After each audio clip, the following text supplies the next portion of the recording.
आप देख रहे हैं न्यूज इंसाइडर 24/7। आइए नजर डालते हैं देश और दुनिया की 20 बड़ी खबरों पर। ईरान की वजारत खारजा के तर्जुमान इस्माइल बागई की जानिब से आज कहा गया कि उन्हें जंग रोकनी चाहिए क्योंकि ईरान ने इस जंग का आगाज नहीं किया और हमेशा डिप्लोमेसी को तरजीह दी है। उन्होंने तनबीह की कि अगर बैनुल-अक़वामी बिरादरी ने अपनी जिम्मेदारी अदा ना की तो ये आग यूरोप तक पहुंच सकती है और पूरी दुनिया को लपेट में ले लेगी। बागई की जानिब से ये भी कहा गया कि यूएन सिक्योरिटी काउंसिल पर वाज़ेह फर्ज आयद होते हैं कि ईरान के खिलाफ जारी हद के मजम्मत करी जाए और कानून और यूएन चार्टर की खिलाफ वर्जी करने वालों को अलग पहचाने। रूस के वजीर खारजा सरगई लैवरोव की जानिब से तनबीह की गई है कि अगर अमेरिका और इसराइल के ईरान पर हमले सिर्फ तेहरान ही नहीं बल्कि उसके हमसाया ममालिक को भी न्यूक्लियर हथियार हासिल करने की तरफ धकेल सकते हैं। उनका कहना है कि मॉस्को को अब तक कोई सबूत नहीं मिला कि ईरान न्यूक्लियर हथियार तैयार कर रहा था, जो कि जंग का बुनियादी वजह बताई जा रही है। लैवरोव की जानिब से यह भी कहा गया कि इन हमलों के असरात पूरे खित्ते में महसूस किए जा रहे हैं और अरब ममालिक माशी नुकसानात और जानी जिया का बोझ भी उठा रहे हैं। कुवैत की वजारत खारजा की जानिब से मुल्क में मौजूद यूएस एम्बेसी पर हमले की सख्त अल्फाज में मजम्मत करते हुए उससे गद्दाराना और बैनुल-अक़वामी कवानीन की खुली खिलाफ वर्जी करार दिया गया। साथ ही कहा कि कुवैत अपनी हिफाजत के लिए हर जरूरी कदम उठाने का हक रखता है। इधर कतर एनर्जी ने भी अपने 2 मंसूबात पर भी हमलों के बाद LNG के साथ कुछ डाउनस्ट्रीम प्रोडक्ट्स जैसे यूरिया, पॉलीमर्स, मेथनॉल और एल्यूमिनियम की पैदावार आर्जी तौर पर रोकने का ऐलान कर दिया है। इस्राइली फौज की जानिब से ऐलान किया गया कि वो लेबनान के अंदर एक बफर जोन कायम कर रही है, जबकि डिफेंस मिनिस्टर काट्स की हिदायत पर सरहद के पार ही 16 मजीद मकामात पर पेशकदमी की जा रही है। ये कदम लेबनान पर जारी हमलों के दरमियान सरहदी इलाके में इस्राइली कुव्वतों की मजबूत मौजूदगी और मजीद इस्तेकाम की तरफ इशारा करता है। जम्मू कश्मीर के वज़ीर आला उमर अब्दुल्ला की जानिब से आज कहा गया कि ईरान में कैसी हुकूमत होगी, ये फैसला सिर्फ ईरान की अवाम का हक है। उन्होंने वाज़ेह किया कि बैनुल-अक़वामी कानून किसी भी मुल्क में बाहर से बमबारी करके निज़ाम तब्दील करने की इजाज़त नहीं देता। उन्होंने ईरान के सुप्रीम रहनुमा और आयतुल्लाह अली ख़ामेनेई और उनके खानदान के अफराद के कत्ल की मजम्मत करते हुए कहा है कि ऐसा कदम नाकाबिल कबूल है। साथ ही उन्होंने ईरान की अवाम से हमदर्दी का इजहार किया और इस हमले की सख्त अल्फाज में मजम्मत की।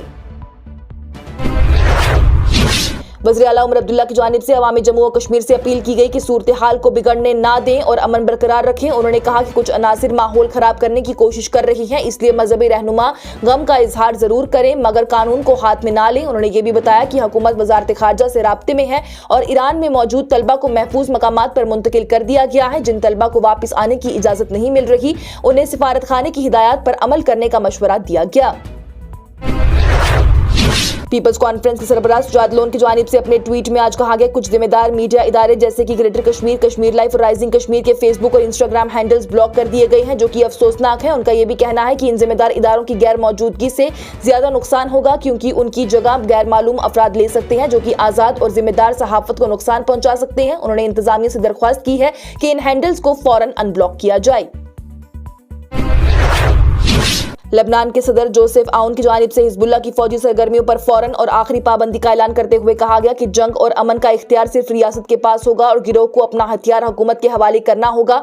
ये फैसला सरहदी तनाव के दरमियान आया है जब हिजबुल्लाह ने इसराइली हमलों के जवाब में रॉकेट दागे और ताज़ा इसराइली गोलाबारी में कम से कम 52 अफराद हलाक हो गए। इस दौरान लेबनानी फौज ने अपनी हिफाजत के लिए सरहदी मोर्चे खाली कर दिए, जबकि इसराइल ने मजीद इलाके कब्जे में लेने का इरादा जाहिर किया, जिससे कि खित्ते में जंग का खतरा और बढ़ गया। चीन की जानिब से ईरान के हक में वाज़ेह मौक़िफ़ इख्तियार करते हुए कहा गया कि वो ईरान की खुद मुख्तारी, सलामती और सरहदी सलामतगी के तहफ़्फ़ुज़ में उसके साथ खड़ा रहेगा। चीनी वज़ारत ख़ारजा वांग यी की जानिब से अमेरिका और इसराइल से फौरन फौजी कार्रवाई रोकने और तनाव कम करने का मुतालबा किया गया। चीन ने सिफारती सतह पर भी सरगर्मियां तेज करते हुए मुख्तलिफ ममालिक से राब्ता किया और जोर दिया कि जंग का दायरा पूरे खित्ते में फैलने से रोका जाए। ईरानी सलामती रहनुमा अली लारिजानी की जानिब से ऐलान किया गया कि तेहरान अमेरिका के साथ कोई मुज़ाकरात दोबारा शुरू नहीं करेगा। उन्होंने सख्त अल्फाज में कहा कि अमेरिका ने अपने मफादात को इसराइल के मफादात पर कुर्बान कर दिया और जंग का रास्ता इख्तियार किया। लारिजानी की जानिब से ईरान के दबाव के बावजूद अपना मौक़िफ़ नहीं बदलेगा कहा गया और अपने दिफा और कौमी वक़ार का तहफ़्फ़ुज़ करता रहेगा। ईरान और इसराइल के दरमियान तनाव शदीद हो गया। इसराइली फौज ने तेहरान और बैरूत पर नए फिजाई हमले किए, जबकि ईरान ने भी जवाबी कार्रवाई तेज कर दी। दोनों जानिब से ही मिसाइल और ड्रोन हमलों का सिलसिला जारी है, जिससे कि जानी नुकसान बढ़ रहा और पूरा खित्ता जंग की लपेट में आता नजर आ रहा। سعودی عرب کے دارالحکومت ریاض میں امریکی سفارت خانے کو 2 ڈرون حملوں کا نشانہ بنایا گیا۔ ابتدائی اطلاع کے مطابق یہ ڈرون ایران کی طرف سے بھیجے گئے، جس سے کہ معمولی آگ لگی اور ہلکا نقصان ہوا۔ اس واقعے کے بعد خلیج کے ممالک میں حفاظتی انتظامات مزید سخت کر دیے گئے۔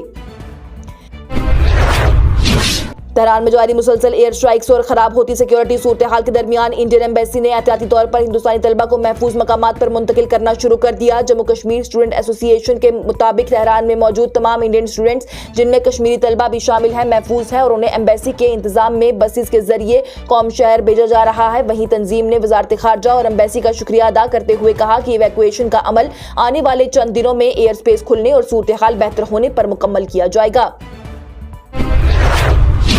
سی بی ایس ای نے ایران اسرائیل تنازع کے درمیان مڈل ایسٹ کے چند ممالک بحرین، ایران، کویت، عمان، قطر، سعودی عرب اور یو اے ای میں 5 اور 6 مارچ کو ہونے والے جماعت 10ویں اور 12ویں کے بورڈ امتحانات معطل کر دیے۔ ایگزامینیشن کنٹرولر سانیام بھردواج کے مطابق نئی تاریخیں بعد میں اعلان کی جائیں گی اور صورتحال کا جائزہ 5 مارچ کو دوبارہ لیا جائے گا۔ یہ فیصلہ خطے میں بڑھتی کشیدگی اور مسلسل حملوں کے پس منظر میں لیا گیا ہے۔ جنگ کے بڑھتے ہوئے خطرے کے سبب بین الاقوامی منڈی میں تیل اور گیس کی قیمتوں میں تیز اضافہ دیکھنے کو ملا۔ ایک دن میں قیمتیں 50% تک بڑھ گئی اور اگلے دن مزید 30% کا اضافہ ہوا۔ ماہرین کے مطابق یہ اضافہ بے یقینی صورتحال اور خطے میں جاری فوجی تناؤ کا سیدھا اثر ہے۔ زڈیبل کے ایم ایل اے تنویر صادق کی جانب سے وادی میں ہو رہے احتجاج کے درمیان نوجوانوں سے ٹویٹ کے ذریعے اپیل کی گئی کہ وہ گھروں میں رہیں اور اپنے مستقبل کا خیال کریں۔ انہوں نے کہا کہ غم کا اظہار کرنا جائز ہے، لیکن سڑکوں پر نکل کر اپنی زندگی اور کیریئر کو خطرے میں ڈالنا ٹھیک نہیں۔ ساتھ ہی انہوں نے انتظامیہ سے بھی درخواست کی ہے کہ گرفتار نوجوانوں کے ساتھ انسانیت اور نرمی کا رویہ اختیار کیا جائے تاکہ وادی میں امن اور سکون برقرار رہ سکے۔ جموں و کشمیر کی سابقہ وزیر اعلیٰ اور پیپلز ڈیموکریٹک پارٹی کی سربراہ محبوبہ مفتی کی جانب سے اسلامی ممالک کی تعاون کی تنظیم پر سخت تنقید کرتے ہوئے کہا گیا کہ ایران پر حملوں کے باوجود تنظیم کی خاموشی نہایت ہی افسوسناک اور شرمناک ہے۔ انہوں نے الزام لگایا کہ ایران کے رہنما کی شہادت پر واضح مذمت نہ کرنا مسلم امہ کے مشترکہ ضمیر کے خلاف ہے۔ اپنے پیغام کے آخر میں انہوں نے قرآنی آیت کا حوالہ دیتے ہوئے صبر اور یقین کی تلقین کی اور سماجی رابطے کے ذریعے اپنے احتجاج درج کرائے۔ اپریل 22، 2025 کے پہلگام حملے کی تحقیقات میں اہم پیش رفت کرتے ہوئے این آئی اے نے چین سے قانونی مدد طلب کرنے کا فیصلہ کیا تاکہ گو پرو ہیرو 12 بلیک کیمرہ کے خریدار کا استعمال کرنا پتہ لگایا جا سکے۔ تحقیقات کے مطابق یہ کیمرہ جنوری 30، 2024 کو چائنا کے شہر دونگوان میں ایکٹیویٹ ہوا تھا اور اسے حملے کی پلاننگ اور پلاٹنگ سے جوڑا جا رہا ہے۔ وہیں جموں کی خاص عدالت نے این آئی اے کو لیٹر روگریٹری جاری کرنے کی اجازت دے دی ہے، جبکہ وزارت داخلہ نے بھی اس قدم کو منظوری دے دی ہے۔ اور جموں کشمیر کے وزیر اعلیٰ عمر عبداللہ کی جانب سے آج کہا گیا کہ وکست بھارت 2047 کا خواب تبھی حقیقت بن سکتا ہے جب ملک کا ہر حصہ ترقی کرے گا، ورنہ یہ صرف ایک نعرہ بن کر رہ جائے گا۔ انہوں نے زور دیا کہ جموں کشمیر سے لے کر اسم، گجرات اور تمل ناڈو تک ہر ریاست اور ہر ضلع برابر ترقی کرے۔ ان کا یہ بھی کہنا ہے کہ گراس روٹ لیول پر بھی کام، بہترین تجربات کا تبادلہ اور ڈیجیٹل گورننس جیسے ای آفس نظام سے شفافیت اور کارکردگی میں نمایاں بہتری آئی ہے، لیکن ہر جگہ کے لیے ایک ہی ماڈل کام نہیں کرتا، اس لیے مقامی ضروریات کے مطابق نظام کو ڈھالنا بھی ضروری ہے۔ اس کے ساتھ ہی ٹاپ 20 ہیڈ لائنز کا یہ مرحلہ ہوا اختتام پذیر۔ دیجیے اجازت لیٹسٹ اپڈیٹس کے لیے دیکھتے رہیے نیوز انسائیڈر 24/7۔